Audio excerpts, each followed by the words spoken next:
Hoy comienza la Conferencia Mundial de Derechos Humanos de Personas LGBTI y nos acompañan Diego Puntigliano, militante del colectivo Ovejas Negras, y Sergio Miranda, vicepresidente de la Cámara de Comercio LGBT de Uruguay. Diego, buenos días. Sergio, buenos días.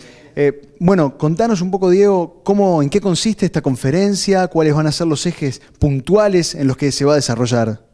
Está perfecto. La conferencia en sí es bueno contextualizarla de que no depende de ningún organismo internacional concreto. Es decir, sí es una conferencia mundial, pero por ejemplo no depende de la OEA, no depende de Naciones Unidas, y en ese sentido ninguno de los Estados miembros de esos organismos están obligados a asistir a la conferencia. En sí la conferencia tiene 4 ejes de trabajo bien delimitados que van a estar presididos por distintos países, ¿no?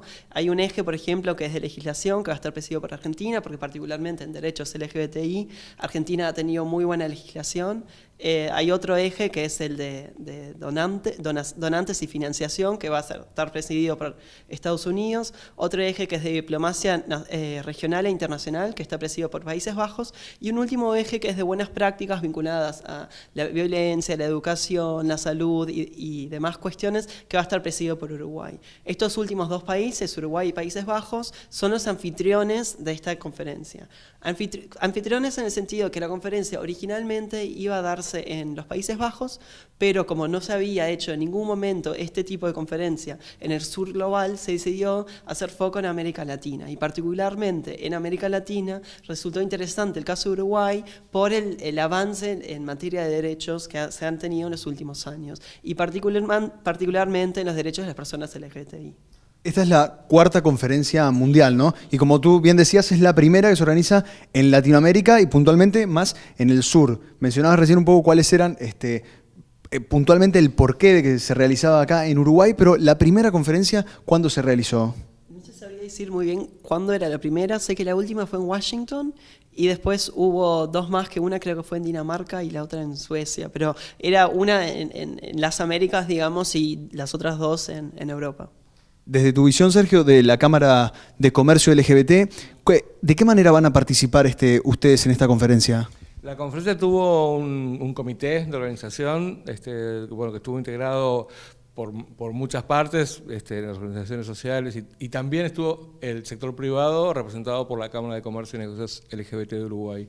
Dentro de lo que es toda la agenda de la conferencia, el viernes próximo, la conferencia termina a las 14 horas, y ahí se abre un espacio abierto a todo público, porque las sesiones de la conferencia son a puertas cerradas, y el viernes a partir de las 14:30, en la misma sede, que es en el Radisson Victoria Plaza de Montevideo, se realiza un panel sobre experiencias empresariales exitosas de inclusión LGBT. Esto quiere decir ejemplos de casos de empresas que aplican en su política interna como externa, tanto para sus empleados como para sus clientes, políticas de inclusión a la comunidad LGBT. El panel está integrado por un representante de American Airlines, un representante de IBM y un representante de la Cámara de Comercio y Negocios norteamericana que viene a participar. Y esa instancia sí es abierta a todo público y con entrada libre y gratuita.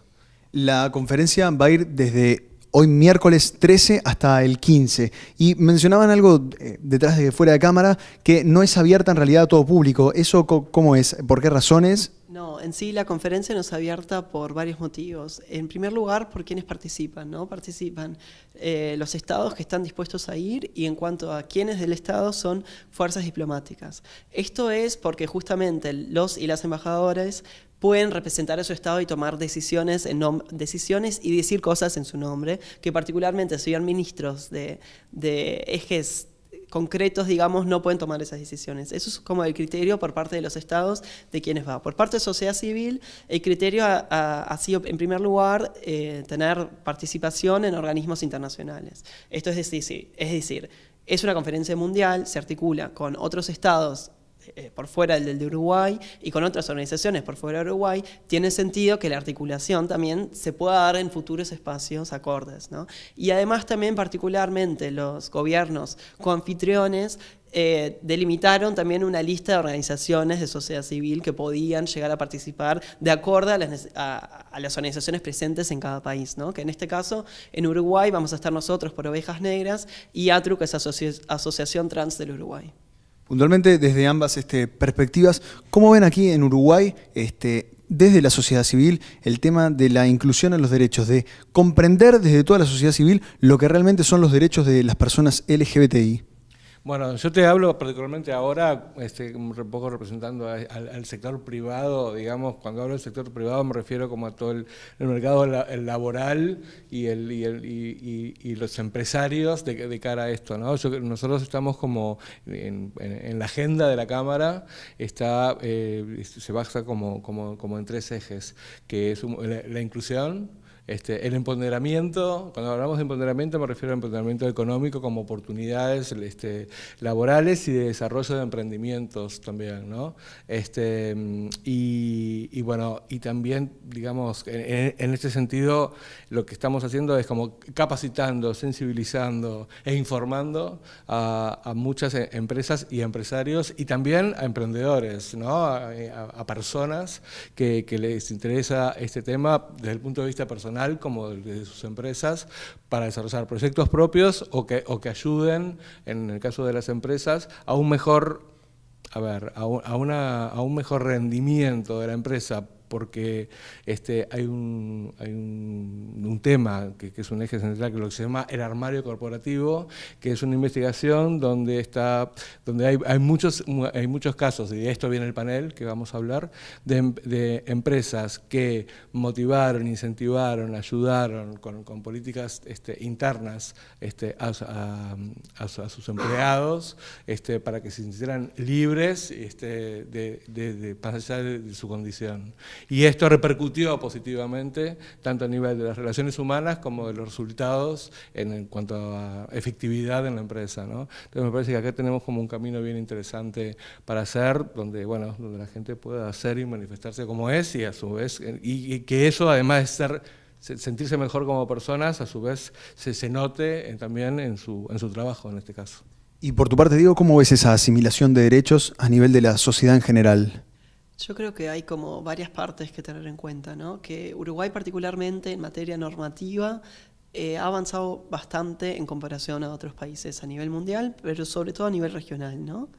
Pero una cosa que siempre decimos desde la sociedad civil es que no alcanza con las leyes, sino que al contrario, las leyes son el piso donde están las cosas, ¿no? O sea, es decir, bueno, ahora tenemos el reconocimiento jurídico de determinadas cuestiones. Hay que avanzar por la real implementación de ese marco jurídico, ¿no? Por la capacitación por parte mismo del Estado de, por ejemplo, respetar también ese marco jurídico, de la implementación y formulación de políticas públicas que sean referentes a las poblaciones determinadas con determinadas necesidades, digamos, y derechos que muchas cuestiones no son garantizadas, ¿no? Acá hablaba Sergio, por ejemplo, con el tema de los derechos económicos y laborales, ¿no? Particularmente. Es un problema considerar que el 95% de la población trans, por ejemplo, vive debajo de la línea de pobreza, y que eso, por una ley de identidad de género, no va a cambiar, ¿no? Sino que hay que pensar como más allá del marco normativo concreto, ¿no? Y en ese sentido se señala como positivo la creación del Consejo Nacional de Políticas Públicas de Diversidad Sexual, que justamente, siendo dependiente del Poder Ejecutivo, va a poder implementar de forma más directa, digamos, determinadas políticas públicas que tengan que tener una mirada desde la diversidad sexual, ¿no? Teniendo en cuenta que además va a haber representantes de todos los ministerios, esto es bien interesante porque la idea es transversalizar esto a través de la diversidad sexual, pero en todos sus ejes, ¿no? Porque a nosotros no nos interesa tener un lobby rosado, una agenda rosada, digamos, que esté por fuera de las demás agendas, sino que al contrario, tenés que estar transversalizada como un montón de otras agendas también, la agenda afro, la agenda de género y un montón de otras cuestiones. Pertinente a esta conferencia, lo que es interesante es que se engloba en realidad de dar determinado diálogo, digamos, que dé sugerencias y recomendaciones a cómo desde los organismos internacionales o desde la agenda internacional, digamos, esta discusión, digamos, se pueda transformar a la implementación real de políticas públicas, ¿no? O sea, ese es como el marco de la conferencia, ¿no? Entonces, en ese sentido, todos los estados que van a participar se llevan esos insumos a la esfera nacional y lo plantean justamente para poder garantizar los derechos de todas las personas LGBT. Bueno, esperemos el mejor de los desarrollos en este Congreso Mundial y también porque haya más espacios de estos para poder seguir garantizando todos los derechos para la sociedad civil. Perfecto. Muchas gracias. Saturday morning, jumped out of bed and put on my best suit. Got on my bike and raced like a dyke all the way to you. Knocked on your door with heart in my hand to ask you a question, 'cause I know that you're